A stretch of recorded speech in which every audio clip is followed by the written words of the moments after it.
Muito bom dia a todos. Muito obrigado à comissão organizadora pelo convite, em nome da Sociedade Esportiva Palmeiras, centenária. É uma grande honra poder participar. O nosso assunto é a medicina para os árbitros de futebol. A primeira reação que a gente tem quando recebe o convite para falar sobre a ciência médica a favor dos árbitros é: para quê? Dane-se os árbitros, né? Todo mundo, enfim.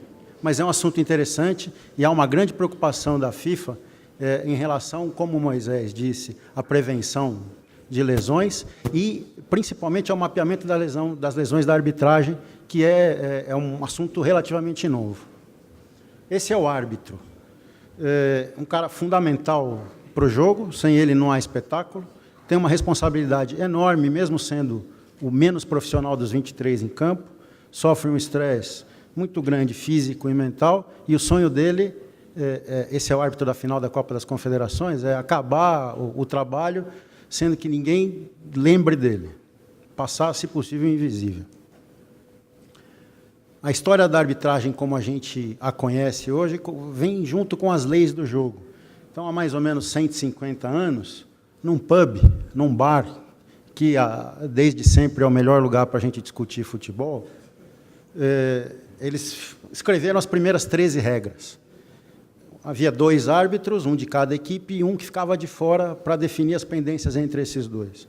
A partir de 1891, esse árbitro de fora passa a ter autonomia e autoridade, os outros 2 vão se tornar os linesmen, os assistentes de hoje, e em 1895, o senhor William Pickford faz o primeiro manual aí com as 17 regras. Hoje, ou na última contagem da FIFA, eram 840 mil árbitros, 90% homens.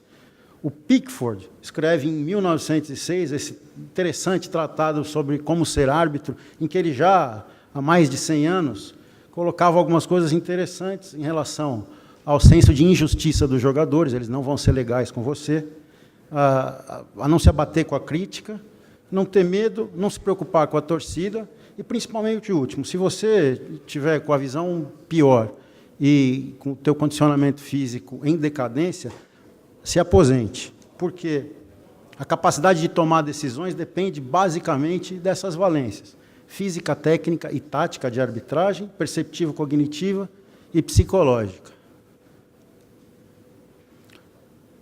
Um pouco de fisiologia da arbitragem.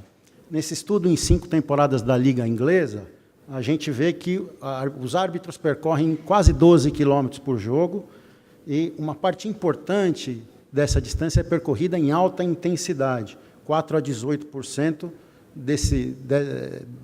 desses 12 quilômetros é feito a mais de 20 quilômetros por hora.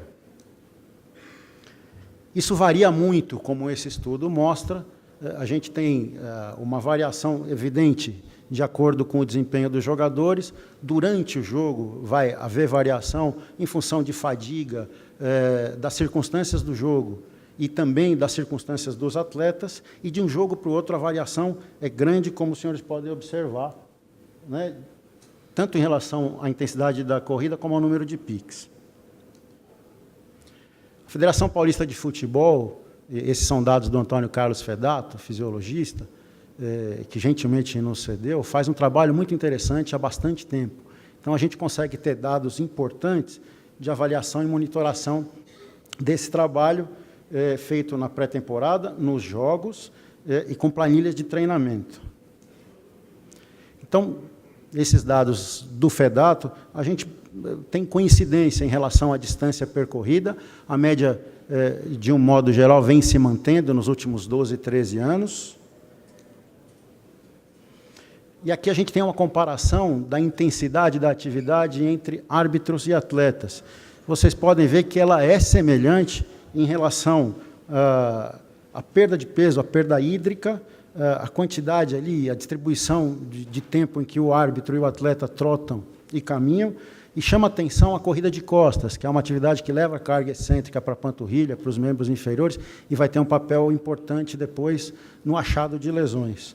E, em relação a tiros de velocidade, eles apresentam uma média até semelhante à dos atletas. Mas o árbitro não só corre, né? Além do estresse físico, ele precisa tomar decisões.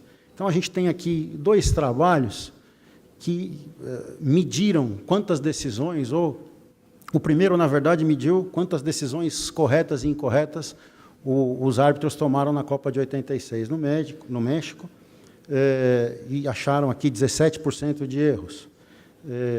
No segundo trabalho de 2004, analisando todos os jogos da Euro 2000, o árbitro deve tomar 137 decisões em média, 64% dessas vão ser compartilhadas com os assistentes. Isso dá, lógico, considerando que o jogo para bastante a todo momento, 3 a 4 decisões por minuto, e ela se distribui uniformemente durante o jogo todo. Então, é evidente que no final do jogo, ele pode estar com a qualidade, com a capacidade perceptiva e cognitiva diferente, e aí a gente pode ter uma incidência maior de problemas. Em relação à idade, a FIFA impõe a aposentadoria aos 45 anos. Em média, os árbitros são 15 anos mais velhos que os atletas. Essa aposentadoria varia de acordo com as leis de cada país. Em alguns lugares, você não pode simplesmente aposentar o cara aos 45. Então, a gente tem, na Suíça, por exemplo, árbitros apitando até depois de 50, 55 anos. Os estudos feitos com esses árbitros mostram que há declínio do ponto de vista físico em relação à distância, à intensidade e ao número de piques. Mas, do ponto de vista técnico, eles estão a uma distância da bola e das faltas assinaladas semelhante ao dos árbitros mais novos. O Pierluigi Collina foi considerado algumas vezes o melhor árbitro do mundo, para alguns especialistas é o melhor árbitro da história, e hoje é o CEO da arbitragem na UEFA. Ele fala, com razão, que é cada vez mais difícil enxergar a diferença entre um jogador e um árbitro no campo. E esse é o objetivo dele. E aí, no caso aqui, os árbitros são esses daqui. Então, quais são os fatores que propiciam as lesões no árbitro de futebol? Primeiro, o que a gente já falou em relação à idade e ao fato deles não serem profissionais como os atletas. Então, eles têm que dividir a ação de arbitrar com outro trabalho. A atividade específica da arbitragem é intermitente, intensa, com muito tempo de corrida de costas e de lado, sobrecarregando, fazendo sobrecarga excêntrica nos membros inferiores. Em relação à carga de trabalho, ao volume de trabalho, a literatura é pobre e a gente acha muita variação. Em média, o árbitro treina entre 4 horas e meia e 7 por semana, esse volume é maior na pré-temporada, e ele vai fazer 35 a 70 jogos por ano. Alguns dizem que fazem alguns trabalhos de prevenção, na maioria das vezes não monitorado, e é isso que é uma das preocupações da FIFA para a arbitragem. Essa é praticamente toda a literatura a partir de 2008 sobre o assunto. Vocês vejam que o Mário Bizzini é praticamente o autor aí de mais da metade dos trabalhos. Eles são retrospectivos, o que acaba, na entrevista ou no questionário, subestimando um pouco as lesões menos graves, as que não cursam com afastamento. Nos prospectivos, a maioria dos trabalhos foi feito em competições mais curtas. Então, a gente não deve ver, a gente ainda deve subestimar, na verdade, o número de lesões real. De modo geral, a incidência de lesões que causam afastamento, lesões agudas, é baixo, e a prevalência das queixas de dor, que provavelmente deve estar relacionadas à sobrecarga, é alto. Quanto às lesões agudas, nesses estudos prospectivos e retrospectivos, a gente tem que quase metade dos árbitros relatam pelo menos uma lesão em que eles tiveram que ficar afastados. A incidência aí no estudo na Copa do Mundo é de 20,8 por 1.000 horas de jogo, e num estudo no futebol irlandês de 1 ano, feito em 2011, de 16,4. Eu lembro, e aí eu deixei de propósito, se a gente considerar as lesões sem contato nos atletas, em média elas vão ser de 18 por 1.000 horas. Então, basicamente, como o árbitro não tem contato com a bola, a incidência deve se aproximar das lesões dos atletas, das atraumáticas. elas acontecem mais em treinos do que em jogos, e elas acompanham também a incidência, o local em que elas acontecem é muito semelhante ao dos atletas. Na maioria das vezes, eles machucam os isquiotibiais, lesões musculares, dos isquiotibiais, da panturrilha e o entorse de tornozelo. Em seguida, as lesões musculares do quadríceps. Esses dados foram fornecidos pelo Paulo Vieira, são parte da tese de mestrado dele. Ele estudou em 2011 árbitros da Federação Paulista de Futebol. Em 73, eles fizeram 73 jogos em média por ano. Ele viu 172 lesões. Na sua grande maioria, as lesões são leves e acompanham aquela distribuição semelhante ao que a gente observa na literatura. Panturrilha, aqui entram as lesões de joelho que não tinham entrado nos outros trabalhos. Vocês percebam também que, como acontece nos jogadores, as lesões de final de temporada, as lesões mais graves, acontecem no final da nossa temporada, né? Essa é uma estatística do futebol paulista. Então, a gente tem em vermelho nos gráficos as lesões que demandam mais tempo, as lesões graves com mais de um mês de recuperação. Em relação às queixas relacionadas ao ato de apitar, de arbitrar, as queixas do aparelho músculo-esquelético, elas são pesquisadas nos questionários em relação ao último jogo, ao último ano e a toda a carreira. A prevalência em relação à carreira chega a 90%, talvez seja até próxima de 100%. Aumenta com a idade e essas queixas estão mais relacionadas aí a outras localidades, lombalgia, né, a coluna lombar, aos joelhos, principalmente as alterações degenerativas de cartilagem e menisco.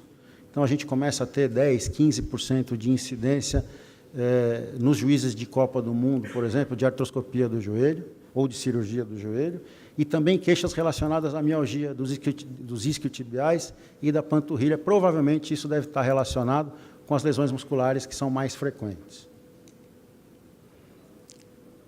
Comparando homens e mulheres, aí a gente já teve... Estou perdendo um pouco de tempo aqui, né? O Mauro e a Tatiana já falaram em relação aos atletas. Em relação às árbitras, o número de trabalhos que a gente tem é basicamente um, né? Que é o da Copa do Mundo.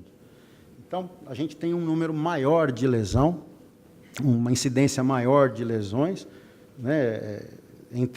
Comparando homens e mulheres, e acho que a Tatiana explicou bem a evolução recente do futebol feminino. Provavelmente isso se deve, lógico, a gente tem diferenças fisiológicas fundamentais, há que se estudar ainda um programa de prevenção de lesão para as mulheres, isso se aplica às atletas e às árbitras do mesmo modo.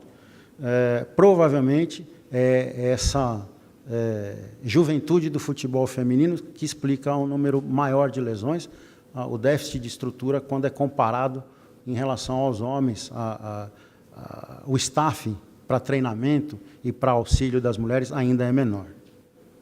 Provavelmente é isso que faz a diferença. Comparando os árbitros centrais com os assistentes, nos trabalhos que nós temos, a incidência estatisticamente não é diferente, né? Tanto de lesão aguda como de prevalência. Os assistentes parecem ter mais lesão de adutores da panturrilha e mais lombalgia, e os árbitros tendem a ter mais lesões de joelho e tendinopatias do calcâneo. Aqui a gente tem facilidades, né, para o assistente, para observar impedimento contra o sol, uma delícia ali, fácil, e aí para marcar a lateral está fácil também.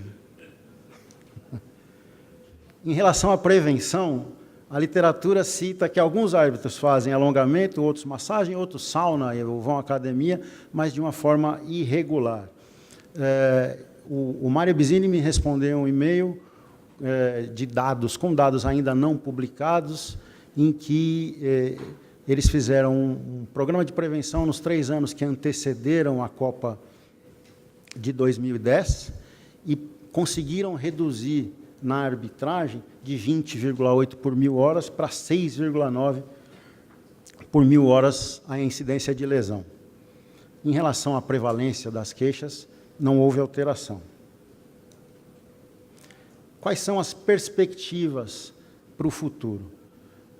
O Mário me mandou essa foto, vem aí o FIFA 11 Plus, aí o FIFA 11+, da arbitragem. A gente deve ter novas pesquisas para poder adequar tratamento físico-técnico, sem esquecer do treinamento perceptivo-cognitivo, com intenção de reduzir as incidências e a prevalência das queixas, né, poder fazer um estudo melhor da sobrecarga que os árbitros sofrem durante a carreira. Eu acho que essa discussão, isso é uma opinião pessoal, passa pelo profissionalismo e para a gente buscar cada vez mais o que é fundamental, que é a excelência. Era isso. Muito obrigado.